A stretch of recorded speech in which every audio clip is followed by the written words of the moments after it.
Assalamualaikum warahmatullahi wabarakatuh. Teman-teman, kami dari kelompok 2 akan mempresentasikan hasil review artikel kami, di mana artikel tersebut berjudul Isolasi dan Aktivitas Anti Kanker Pinostrobin dari Temu Kunci atau Kampferia pandurata rox terhadap fibrosarkoma mencit hasil induksi benzopiren. Adapun anggota kelompok kami yaitu Jihan Faimah, Nurlaili Inayah, Ani Wirda, dan saya sendiri Agung Setiadi Nugroho.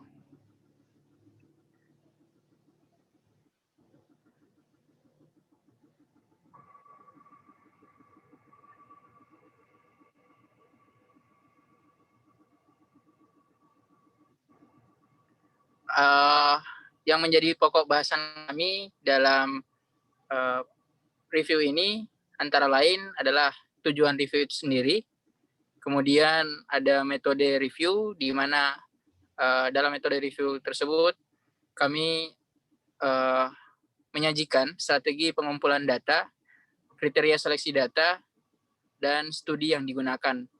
Kemudian untuk selanjutnya kami juga membahas hasil di mana terdapat ringkasan dari artikel yang kami review, kemudian kekurangan dan kelebihan dari artikel yang kami review, terus perbandingan metode antara artikel yang menjadi acuan dan artikel yang menjadi pembanding. Kemudian di akhir review kami menyajikan juga kesimpulan. Selanjutnya akan dilanjutkan oleh rekan saya, Nurlaili Inayah. Baik, tujuan dari review kali ini yaitu untuk mengetahui metode yang efektif untuk isolasi dan identifikasi senyawa pinostrobin pada ekstrak temu kunci atau Kampferia pandurata roxburghi. Metode yang digunakan pada review kali ini yaitu strategi pengumpulan data menggunakan mesin pencari atau search engine Google dengan kata kunci identifikasi pinostrobin dengan KLT densitometer. Dan yang kedua, ada isolasi pinostrobin dengan KLT densitometer. Kriteria seleksi data yang pertama ada kriteria eksklusi, di mana data berasal dari publikasi ilmiah yang terpercaya dan dipublikasikan di bawah 10 tahun terakhir. Dan digunakan jurnal kali ini yaitu pada tahun 2014. Untuk kriteria inklusi, yaitu data yang berisikan tentang penjelasan isolasi dan identifikasi menggunakan KLT densitometer. Studi yang digunakan yaitu sumber studi yang digunakan pada review ini menggunakan satu jurnal sebagai acuan utama dan satu jurnal sebagai pembanding.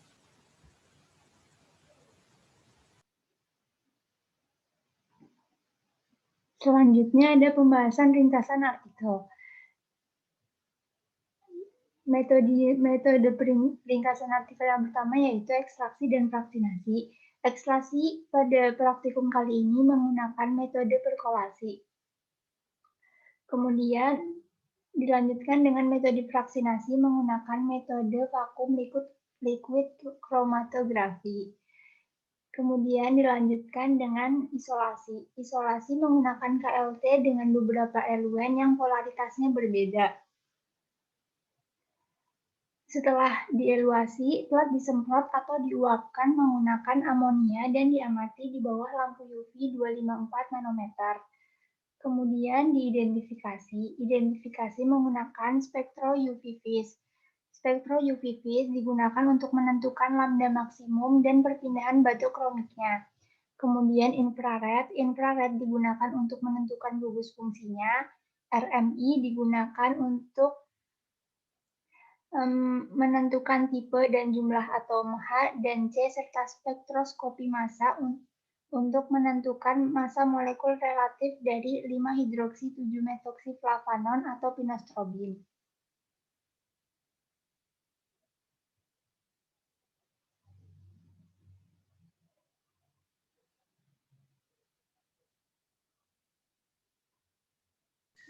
Baik, untuk selanjutnya ada kekurangan dan kelebihan dari artikel, di mana kekurangan dari artikel yang menjadi acuan kami, yaitu pada penelitian yang dilakukan, ekstraksi tersebut menggunakan metode perkolasi, di mana berdasarkan literatur yang ada, metode tersebut membutuhkan pelarut yang cukup banyak, sehingga membutuhkan biaya yang lebih mahal.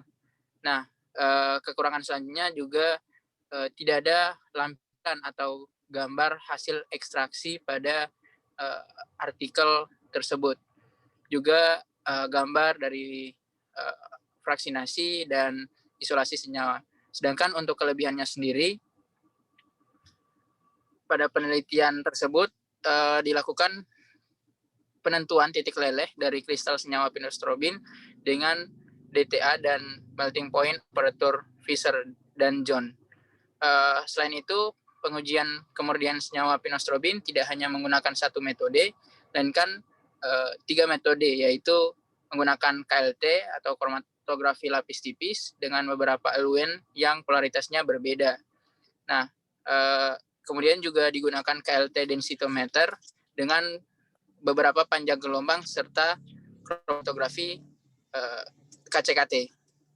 Identifikasi senyawa pinostrobin juga dilakukan dengan beberapa metode, yaitu digunakan reaksi semprot, spektroskopi UV-Vis, IR, spektroskopi RMI, proton dan karbon, serta spektroskopi massa. Nah, data yang disajikan dalam jurnal atau artikel yang menjadi acuan kami ini bisa dikatakan lengkap.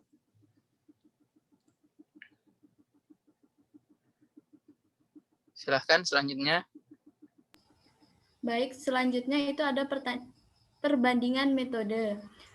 Yang pertama, metode identifikasi pada jurnal acuan, yaitu menggunakan metode spektroskopi UV-Vis, IR, RMI, spektroskopi massa. Pada jurnal perbandingan belum ada proses identifikasi. Selanjutnya, ekstraksi pada jurnal acuan menggunakan metode perkolasi, sedangkan pada jurnal pembanding menggunakan metode maserasi. Fase gerak yang digunakan pada jurnal acuan menggunakan N-butanol banding asam asetat banding air 4:1:5.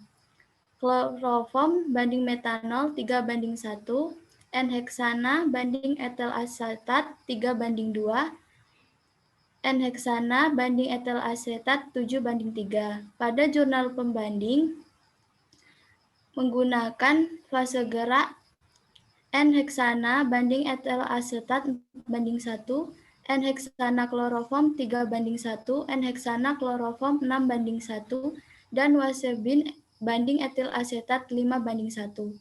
Panjang gelombang yang digunakan pada jurnal acuan yaitu 220 nanometer 1 banding 254 nanometer 2 banding 287 meter 3 300 mikrometer 4 banding 320 mikrometer 5 dan 350 mikrometer. Maaf, saya ulangin untuk panjang gelombangnya. Yang pertama 220 nanometer, kedua 254 nanometer, yang ketiga 287 nanometer, yang keempat 300 nanometer, yang kelima 320 nanometer, dan yang keenam 350 nanometer. Sedangkan untuk jurnal pembanding menggunakan 287 nanometer.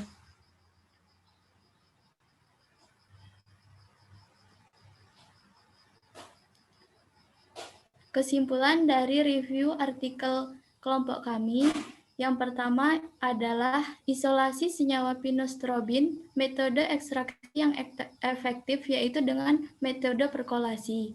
Dikarenakan pengaliran peningkatan difusi, tidak terjadi kejenuhan, dapat untuk senyawa tahan panas dan tak tahan panas, akan tetapi membutuhkan banyak pelarut, waktu yang lama, dan resiko cemaran mikroba karena dilakukan secara terbuka. Yang kedua, isolasi senyawa pinostrobin menggunakan KLT dengan beberapa eluen yang polaritasnya berbeda. Setelah dilakukan elosi, plat disemprot atau diuapkan menggunakan amonia dan diamati di bawah lampu UV 254 nanometer.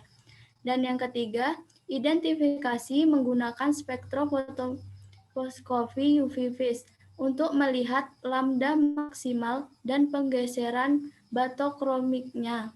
IR untuk menentukan gugus fungsinya, spektrofotometri Mi proton dan karbon untuk menentukan tipe dalam jumlah atom H dan C, serta spektrofotometri massa untuk menentukan massa molekul relatif dari 5-hidroksi-7-metoksiflavon-pinostrobin.